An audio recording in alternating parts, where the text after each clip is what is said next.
UPSC 1993 में पूछे गए सामान्य अध्ययन के 10 महत्वपूर्ण प्रश्नों के इस वीडियो में आपका स्वागत है।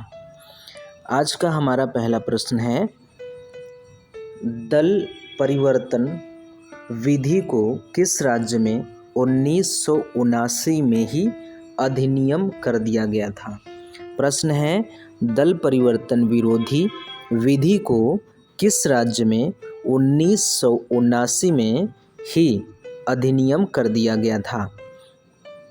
आपके ऑप्शंस हैं, option number A Kerala, option number B Jammu Kashmir और option number C Paschim Bengal तथा ऑप्शन नंबर डी तमिलनाडु।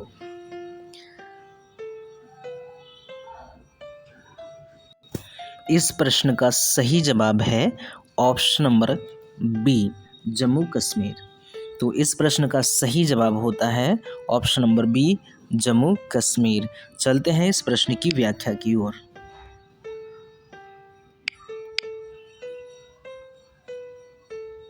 व्याख्या है, भारतीय संसद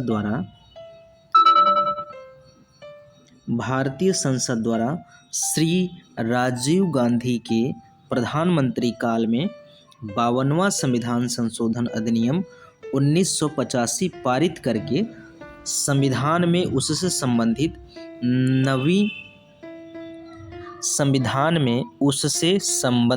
नई 10वीं अनुसूची शामिल करके, कौन सी 10वीं अनुसूची शामिल करके दल बदल को अवैध घोषित कर दिया गया। परंतु इसके पूर्व ही भारत के जम्मू कश्मीर राज्य की विधानसभा ने सर्वप्रथम 1979 में दल बदल विरोधी अधिनियम पारित करके उसे लागू कर दिया था। ज्ञातव्य है कि 91वां संविधान संशोधन अधिनियम 2004 द्वारा संसद ने पुनः दल बदल विरोधी प्रावधानों में संशोधन तथा मंत्रिपरिषदों के आकार को निर्वाचित सदन की कुल सदस्य संख्या के 15% तक सीमित रखने का प्राविधान किया गया। तो ये था इस प्रश्न का व्याख्या। चलते हैं अपने अगले प्रश्न की ओर। अगला प्रश्न है, निम्नलिखित में से कौन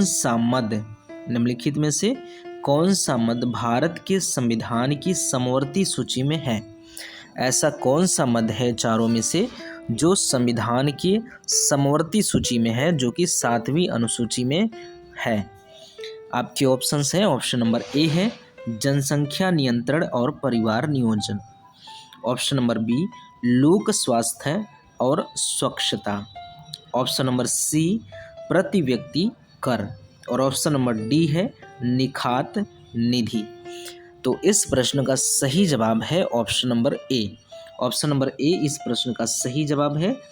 जनसंख्या नियंत्रण और परिवार नियोजन जो मद है, जो विषय है, वो भारत की 7वीं अनुसूची में समवर्ती सूची में शामिल किया गया है। तो चलते हैं इस प्रश्न की व्याख्या की ओर। भारतीय संविधान की अनुसूची 7 के अंतर्गत समवर्ती सूची के क्रम 20 क खंड 20 क में नियंत्रण व परिवार नियोजन वर्णित है। यह 42वें संविधान संशोधन 1976 द्वारा समवर्ती सूची में डाल दिया गया है। पूर्व में यह राज्य सूची का विषय था, अतः विकल्प ए सही है। तो इस प्रश्न का सही जवाब है ऑप्शन नंबर ए परिवार नियोजन इस प्रश्न का सही जवाब है। जनसंख्या नियंत्रण और परिवार नियोजन। अब बढ़ते हैं हम लोग अपने अगले प्रश्न की ओर। अगला प्रश्न है, अर्थशास्त्रियों के निम्नलिखित वर्गों में से किस वर्ग ने बाजार अर्थव्यवस्था का प्रबल समर्थन किया। तो इन अर्थशास्त्रियों के बारे में बताना है कि इनमें से किस वर्ग ने तीन तीन अर्थशास्त्रियों के नाम दिए गए हैं प्रत्येक ऑप्शंस में, और उनमें से बताना है कि कौन से तीन अर्थशास्त्री ऐसे थे जो बाजार अर्थव्यवस्था के समर्थक थे। तो पहला ऑप्शन है option number A, Adam Smith, Keynes और हिक्स। ऑप्शन नंबर बी है एडम स्मिथ, मार्क्स, स्ट्रामलेन।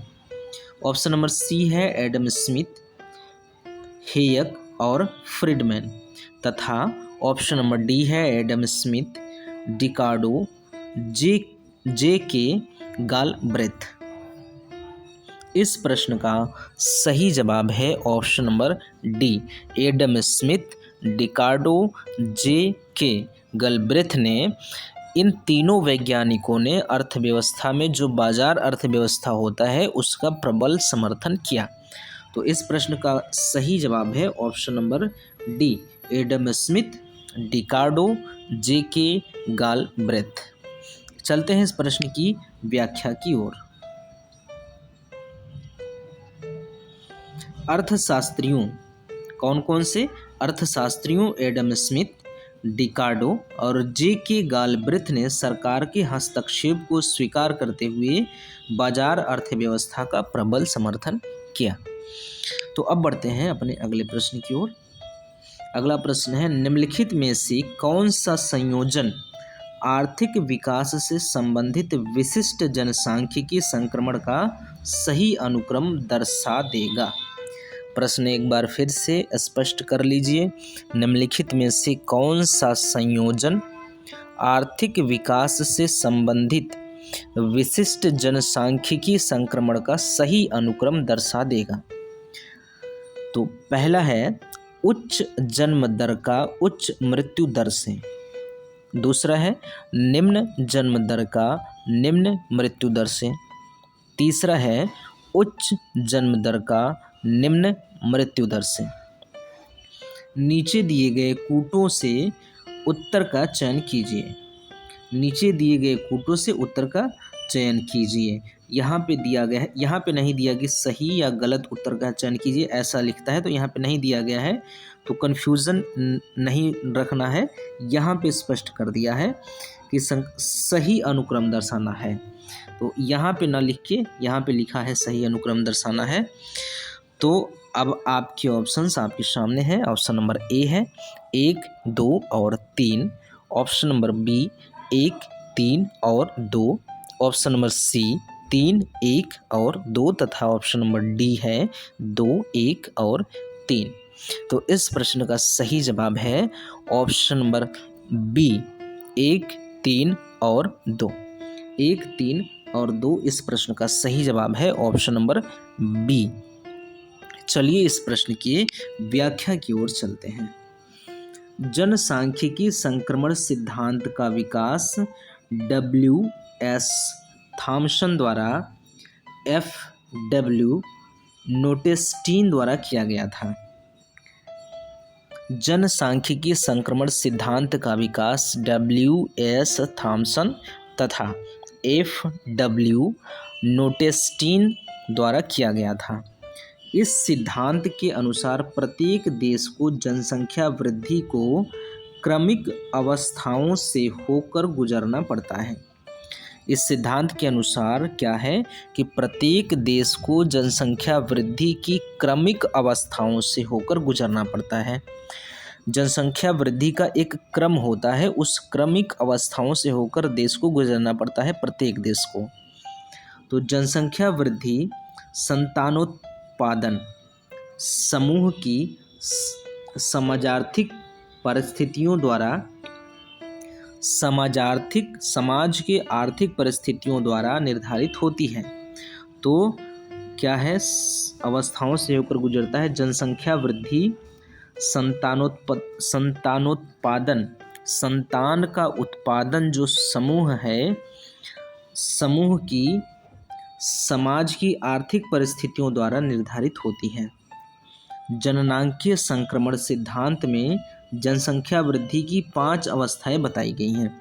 जननांकीय संक्रमण सिद्धांत में जनसंख्या वृद्धि की 5 अवस्थाएं बताई गई हैं। वो हैं, उनमें से पहला है जन्म दर तथा उच्च मृत्यु दर पाई जाती है।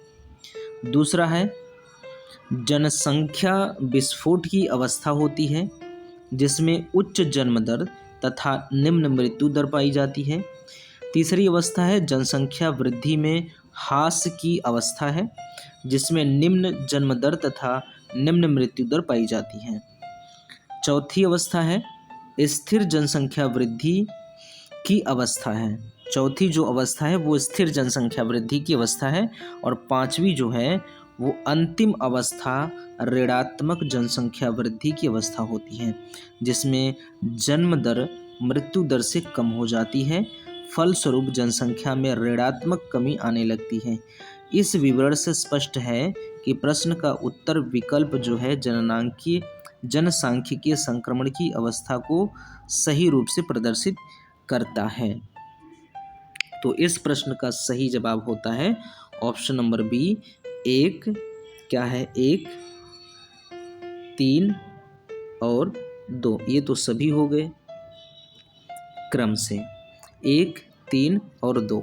यही क्रम जो है 1, 3, 2, पहले कौन है, पहले 1 है, फिर दूसरे पर 3 है, फिर ये है, ऐसे 1, 3, 2 इस प्रकार से है। तो ऐसे जब होगा कि उच्च जन्म दर का उच्च मृत्यु दर से, उच्च जन्म दर का निम्न मृत्यु दर से तथा निम्न जन्म दर का निम्न मृत्यु दर से, ये तीनों क्रम सह होंगे तो ये क्या होगा, संयोजन आर्थिक विकास से संबंधित विशिष्ट जनसांख्यिकी संक्रमण होगा। तो अगले प्रश्न की ओर चलते हैं हमारे।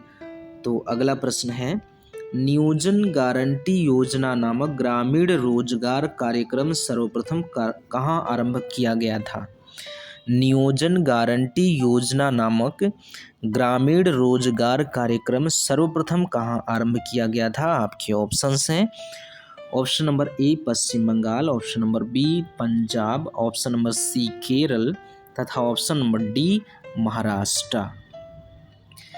इस प्रश्न का सही जवाब है ऑप्शन नंबर डी, महाराष्ट्र इस प्रश्न का सही जवाब है, अर्थात ऑप्शन नंबर डी इस प्रश्न का सही जवाब है। चलते हैं इस प्रश्न की व्याख्या की ओर।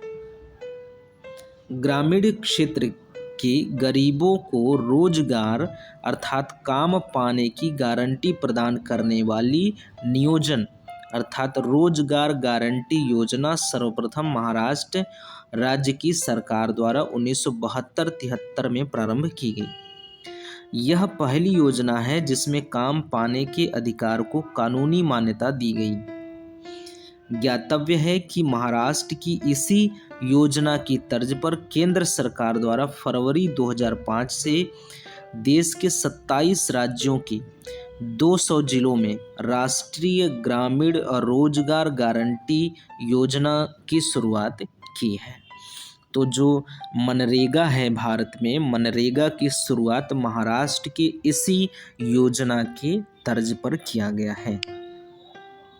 अगला प्रश्न है निम्नलिखित में से किस क्षेत्र की वृद्धि दर की रोजगार प्रत्यास्थता बहुत कम है। निम्नलिखित में से किस क्षेत्र की, जो अर्थव्यवस्था के 3 क्षेत्र होते हैं उनमें से किस क्षेत्र की वृद्धि दर की रोजगार प्रत्यास्थता बहुत कम है। आपके ऑप्शन हैं, ऑप्शन नंबर ए विनिर्माण, ऑप्शन नंबर बी निर्माण, ऑप्शन नंबर सी वित्तीय सेवाएं और ऑप्शन नंबर डी मिश्रित खेती। तो इस प्रश्न का जो सही जवाब है वो ऑप्शन नंबर ए है, विनिर्माण। प्रश्न का सही जवाब है ऑप्शन नंबर ए विनिर्माण। आइए इस प्रश्न की व्याख्या को देख लेते हैं। क्रमानुसार प्रश्नगत क्षेत्रक और उनकी रोजगार प्रत्यास्थता इस प्रकार से है, आप देख लीजिए। जो निर्माण है उसमें रोजगार प्रत्यास्थता है 0.60, वित्तीय सेवाएं जो हैं उसमें 0.53 और मिश्रित खेती जो है उसमें 0.4 0.40 तथा विनिर्माण वाले क्षेत्र में 0.25। तो सबसे कम जो है क्या है, किस क्षेत्र की वृद्धि दर की रोजगार प्रत्याशितता बहुत कम है, तो सबसे कम जो है 0.5 रोजगार प्रत्याशितता जो है वो विनिर्माण क्षेत्र में है। तो इसलिए इस प्रश्न का सही जवाब है ऑप्शन नंबर ए, विनिर्माण।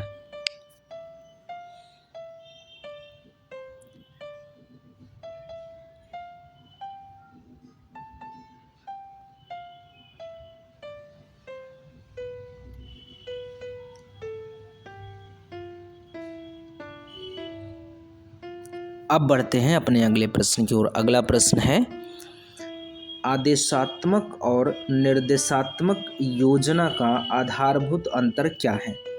आदेशात्मक और निर्देशात्मक योजना का आधारभूत अंतर क्या है?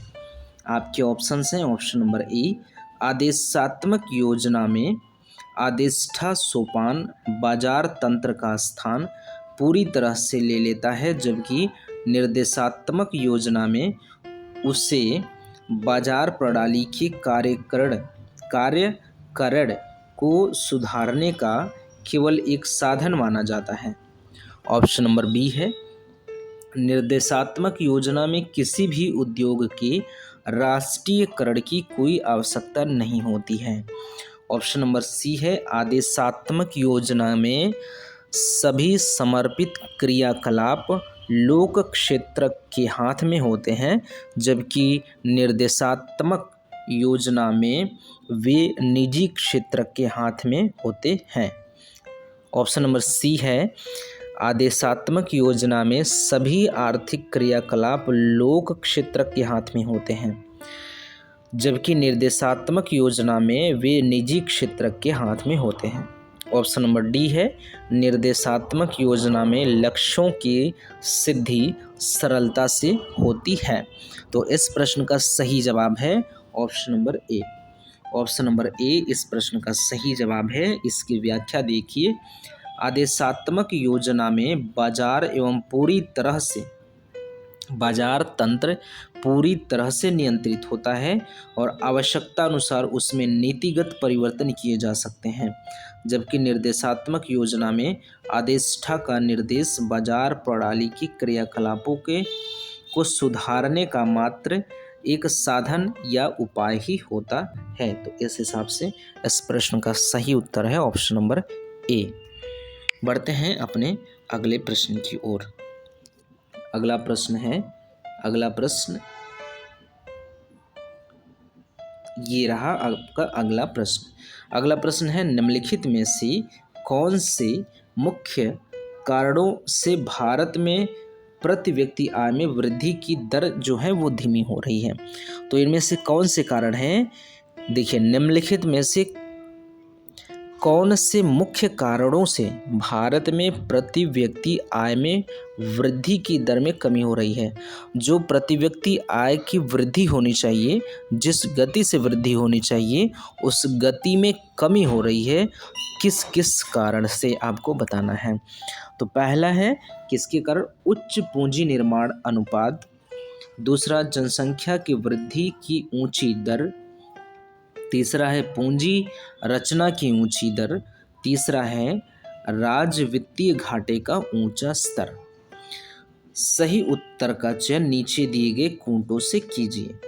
आपके ऑप्शंस हैं। ऑप्शन नंबर ए 1, 2, 3 और 4। ऑप्शन नंबर बी है 2, 3 और 4। ऑप्शन नंबर सी 1 और 2 तथा ऑप्शन नंबर डी है 1 और 2। ऑप्शन नंबर सी 1 और 4 है। ऑप्शन नंबर डी 1 और 2 है। तो इस प्रश्न का जो सही जवाब है वो है 1 और 2। पहला क्या है? पहला है उच्च पूंजी निर्माण अनुपात और जो दूसरा है वो है जनसंख्या की वृद्धि की ऊंची दर। जनसंख्या की वृद्धि में बढ़ने से क्या हो रहा है? प्रति व्यक्ति आय में जो वृद्धि होनी चाहिए, जिस दर से वो दर में कमी आ रही है। यही 2 कारण हैं। तो इस हिसाब से आपके सही जवाब है वो ऑप्शन नंबर डी 1 और 2। चलिए इस प्रश्न की व्याख्या की ओर चलते हैं। भारत में जनसंख्या के वृद्धि इतनी तीव्र गति से हुई है कि वर्तमान में यह जनसंख्या विस्फोट के दौर से गुजर रही है। यह एक वर्ष के अंदर इतनी जनसंख्या बढ़ जाती है कि जो राष्ट्रीय आय के आकलनों को प्रभावित कर सके। दूसरी ओर अत्याधुनिक तकनीकी के अभाव, प्रबंधन की कमजोरी और अन्य प्रतिकूल आंतरिक परिस्थितियों के कारण जितनी पूंजी विनियोजित की जाती है उसकी तुलना में उत्पादन नहीं प्राप्त हो पाता। परिणाम स्वरूप पूंजी उत्पादन अनुपात की दर ऊंची रहती है।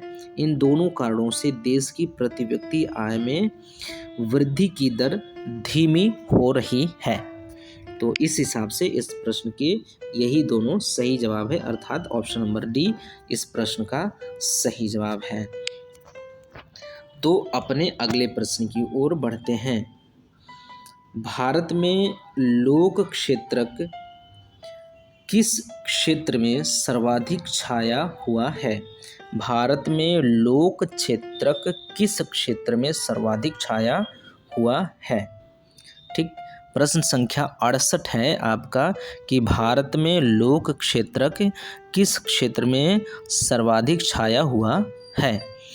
तो आपके ऑप्शन हैं ऑप्शन नंबर ए इस्पात उत्पादन, ऑप्शन नंबर बी नियत अवधि के लिए उधार देने वाली संगठित वित्तीय संस्थाएं, ऑप्शन नंबर सी परिवहन और ऑप्शन नंबर डी है वाणिज्यिक बैंक कार्य। इस प्रश्न का जो सही जवाब है वो है ऑप्शन नंबर बी नियत अवधि के लिए उधार देने वाली संगठित वित्तीय संस्थाएं। इस प्रश्न का सही जवाब है ऑप्शन नंबर बी। चलिए इसकी व्याख्या की ओर चलते हैं।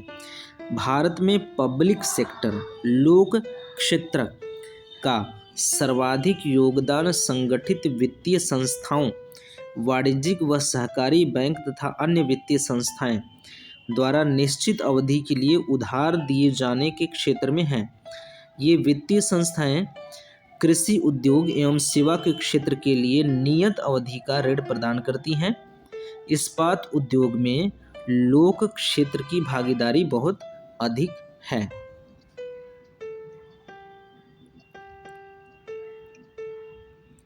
तो इस प्रश्न का जो सही जवाब है वो है ऑप्शन नंबर बी नियत अवधि के लिए उधार देने वाली जो संगठित वित्तीय संस्थाएं हैं।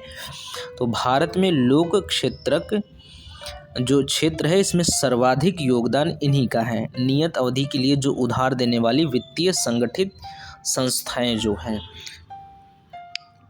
अब बढ़ते हैं अपने अगले प्रश्न की ओर। अगला प्रश्न है भारत में कृषि के पर्यावरण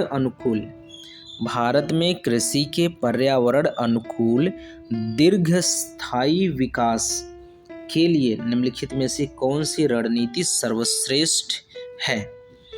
देखिए क्या है, फिर से पढ़ लीजिए। भारत में कृषि के पर्यावरण अनुकूल दीर्घस्थायी विकास के लिए निम्नलिखित में से कौन सी रणनीति सर्वश्रेष्ठ है? आपके ऑप्शंस हैं ऑप्शन नंबर ए कृषि भूमि का विस्तार, सुपर फास्फेट, यूरिया और प्रभावी जीवनाशकों का अधिक उपयोग, ऑप्शन नंबर बी है अधिक पैदावार वाली किस्मों को अधिकाधिक लोकप्रिय बनाया जाना, बेहतर और अधिक बार सिंचाई तथा अजैव उर्वरकों और कीटनाशियों का बार बार फुहार छिड़काव, ऑप्शन नंबर सी है मिश्र सस्यन, कार्बनिक खादें, नाइट्रोजन यौगिक कर पौधे और कीट प्रतिरोध सस्य किस्में। क्या है? ऑप्शन नंबर सी मिश्र सस्यन, कार्बनिक खादें, नाइट्रोजन यौगिकी कर पौधे और कीट प्रतिरोध सस्य किस्में। और ऑप्शन नंबर डी है उन्नत कृषि उपकरण और तंत्र, कटी फसल के दानों की क्षति को न्यूनतम करने की सशक्त कीटनाशियों का प्रयोग और एक धासस्यन रीतियाँ। तो इस प्रश्न का जो सही जवाब है, प्रश्न संख्या 69वां का जो सही जवाब है वो है option number C. Option number C इस प्रश्न का सही जवाब है। मिश्र सस्यन कार्बनिक खादें।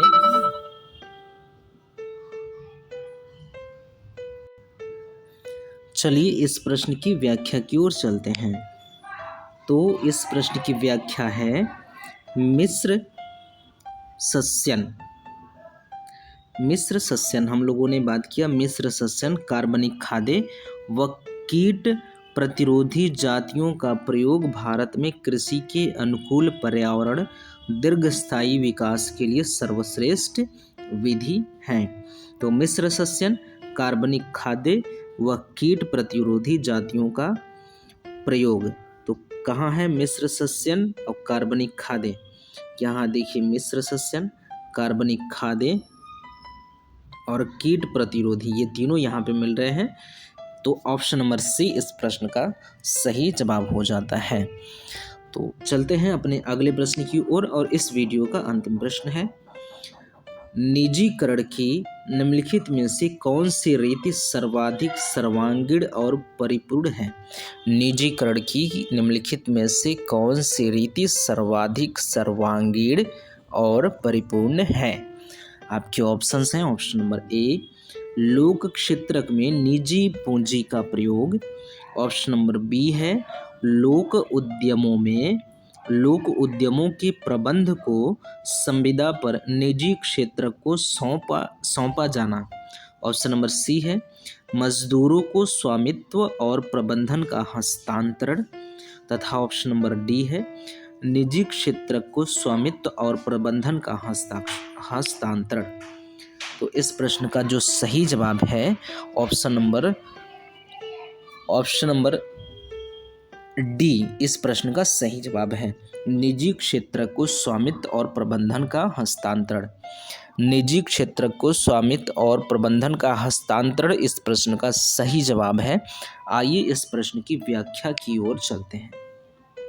देखिए निजी व्यक्तियों तथा निजी औद्योगिक समूहों को उद्योग के स्वामित्व तथा प्रबंधन का हस्तांतरण करना निजीकरण की आर्थिक नीति की सर्वाधिक सर्वांगीण एवं परिपूर्ण प्रक्रिया है। निजीकरण की नीति पूंजीवादी मुक्त बाजार अर्थव्यवस्था का लक्षण है। लोक उद्यमों में सार्वजनिक या सरकारी क्षेत्र का नियंत्रण अर्थव्यवस्था के समाजवादी मॉडल का लक्षण है। तो अर्थव्यवस्था का जो समाजवादी लक्षण है उसमें क्या है? लोक उद्यमों में सार्वजनिक या सरकारी क्षेत्र का नियंत्रण। जो अर्थव्यवस्था है, अर्थव्यवस्था पे सरकार का नियंत्रण, ये क्या है? ये समाजवादी अर्थव्यवस्था का लक्षण है। और उसके बाद निजीकरण की नीति पूंजीवादी मुक्त बाजार अर्थव्यवस्था का लक्षण है। तो इस हिसाब से इस प्रश्न का जो सही जवाब है वो है option number D. Option number D इस प्रश्न का सही जवाब है। निजी क्षेत्र को स्वामित्व और प्रबंधन का हस्तांतरण करना। तो अब हम लोग मिलते हैं अगले वीडियो में। अभी हम लोग क्या कर रहे हैं कि 10-10 प्रश्नों को ही एक वीडियो में कवर कर रहे हैं। जो हमारा वादा है, हमारा प्रॉमिस है कि यूपीएससी 2024 का जो एग्ज़ाम होने वाला है, बल्कि यूपीपीएससी 2024 का जो एग्ज़ाम होने वाला है उससे पहले ही 1993 से लगाकर 2023 तक के यूपीएससी में पूछे गए सामान्य अध्ययन के सभी प्रश्नों का हल व्याख्या सहित किया जाएगा, वो हम लोग करेंगे। अभी स्टार्टिंग में हम लोग 10-10 प्रश्नों को ही लेकर चल रहे हैं।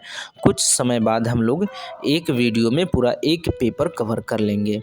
ठीक है, तो मिलते हैं अगले वीडियो में फिर से कुछ प्रश्नों को लेकर जो कि 1993 की यूपीएससी प्रारंभिक एग्ज़ाम में पूछे गए थे और वो कि जो संबंधित होंगे सामान्य अध्ययन से। तो मिलते हैं अगले वीडियो में, तब तक के लिए धन्यवाद।